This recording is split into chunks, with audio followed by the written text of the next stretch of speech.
one of rock's angry young lions, a heartland rocker, a poet, balladeer.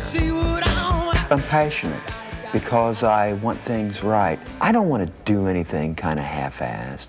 If we're just going to do it half-assed, I'm not going to do it.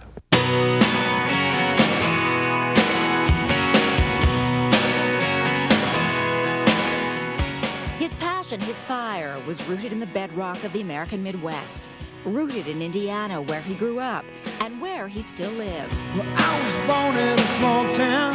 Yep. This is so beautiful, though. You'd never know you were close to a city. It feels... We met up with Mellencamp at his sprawling 38-acre estate just outside Bloomington.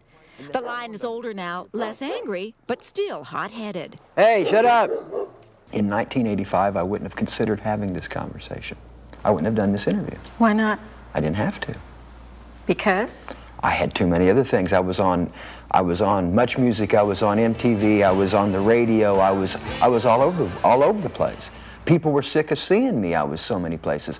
So why would I want to get on television and talk about myself? Your life is now. Your life is now. Your life is now. Well, he's talking about himself now because at 47, the veteran rocker knows what he has to do to sell records.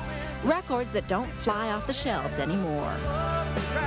You can't turn on the radio and hear John Mellencamp on a top 40 station like you used to, like you once did, because I am at that age. At an age when he can reflect back on the years that brought him to this moment. A child born with spina bifida that surgery corrected. A teenager who saw music as an outlet for his energy. Pretty woman walking down the street. Who taught himself to play guitar at 14 and joined a band.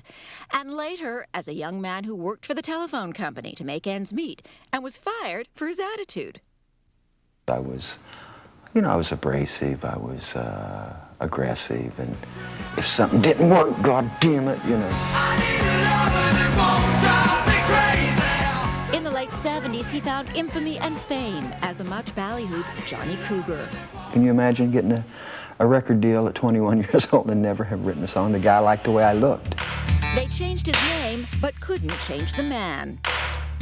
Little ditty about Jack and Diane. Two American kids growing up in the heartland. So he banished Johnny Cougar and became the new and improved John Cougar Mellencamp. In the good times, they called you a poet troubadour, which is a lovely thing to say about someone. In the bad times, they called you an oily copy of Bruce Springsteen. Well, that was really an insult to Bruce, wasn't it? At my best as a songwriter, when I am capable of writing something powerful, I have been fortunate enough to have it transcend into a song that perhaps the listener thinks is about them, which is the most powerful thing music can do.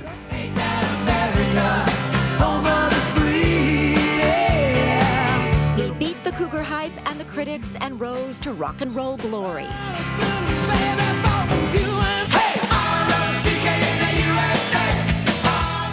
He played hard and lived hard. The albums, the hits and misses, the touring and the womanizing.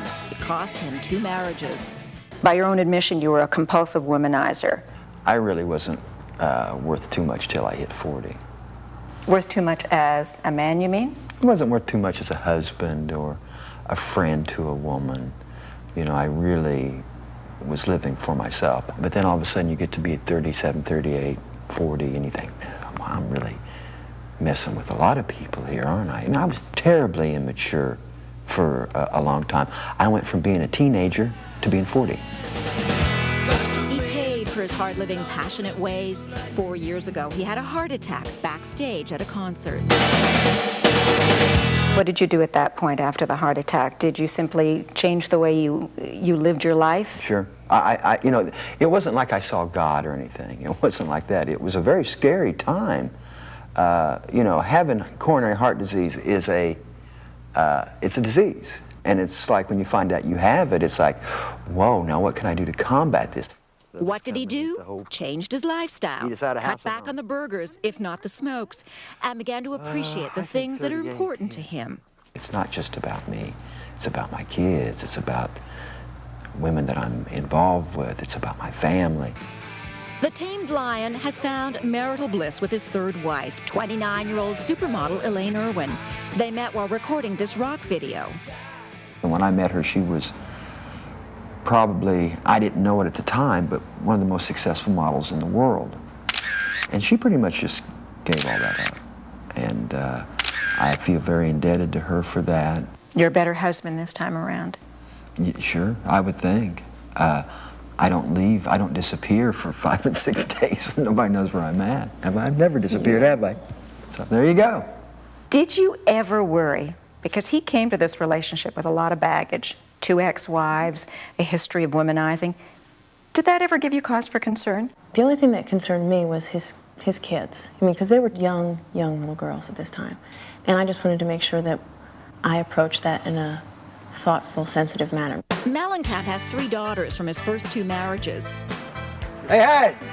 To see your muscles. But with his son's Hud, named after the Paul Newman movie, and Speck, whom he named for his own grandfather, he's rediscovered fatherhood. Are you a better father now than you were years ago when the girls were born? I was on tour during the entire 80s. I played, 195 shows a year for 10 years. And so when I came home, I would play with the kids, but that's not parenting. Yeah, I would say I'm a better parent. When people paint, you don't paint like this. He's also found perspective at an easel in this huge studio on the property, sometimes spending 14 hours a day in front of the canvas. Painting is one thing you can do alone, and I figured out that's what I needed to do. He churns them out. There are hundreds in the house. Self-portraits, paintings of Elaine, friends, former lovers. 17 albums, 5 children, 3 marriages, 1 heart attack, and 1 million cigarettes later, the wild one may be tamed, but he's not broken. If I was to interview someone, I wouldn't ask people the questions that I get asked. I would ask other questions. What would you ask? Here's your chance. If I was to interview somebody, I'd be much more personal than people are with me. Okay, ask me a question. Ask you a question? Yes. How old were you the first time you had sex? Oh, okay. Now I see where we're going. When I was a young boy, said put away those young boy ways. Now that I'm getting older, so much older, I long for those young boy days. So then, looking back over your life, would you change anything now? I think that I would maybe have been a little nicer or kinder to some people in my life. And would you still be a womanizer? Probably. I don't regret having done that. I regret the outcome of having done that. In a macho, weird way, it was a lot better for me than doing heroin or other things that people turn to. At least I was sharing something with someone.